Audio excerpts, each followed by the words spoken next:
This week and next week, I'm coming to you with some little video clips that I pray will be an encouragement to you from the book of Job. Can you imagine drawing encouragement from the book of Job? Now, the last 2 days, we've established the fact that Satan watches us and that God watches us. Now, I want to apply that a little bit with this question. Do you make God proud or do you entertain Satan? What? Yeah, do you make God proud or do you entertain Satan? Now, we know that God was proud of Job. When we look in Job chapter 1, beginning with verse 8, then the Lord said, "Have you noticed my servant Job? He is the finest man in all the earth." Look into God. He's so proud of Job. He's the finest man in all the earth. He's blameless, a man of complete integrity. He fears God and stays away from evil. God is proud of Job, proud of how he lives his life, proud of his relationship with him.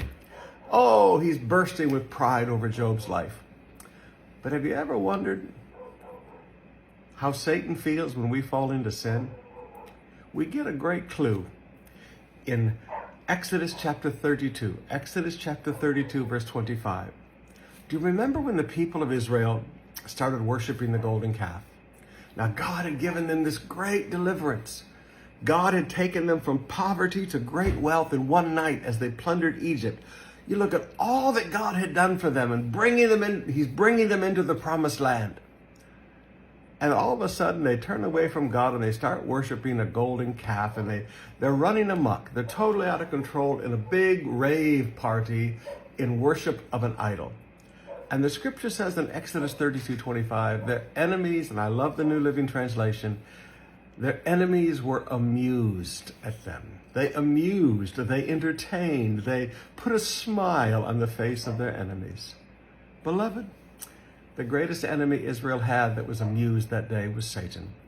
And the greatest enemy you have in your life is Satan. When we don't stay away from sin, when we allow our hearts to be pulled away from God, it entertains Satan. It amuses Satan. You know what? I don't ever want to entertain him. I don't ever want to put a smile on the devil's face. I don't ever want to amuse Satan. But what I do want to do is, by my relationship with God, by my respect for God, by my life of avoiding and staying away from evil, by living a holy life, I want God to be proud of me.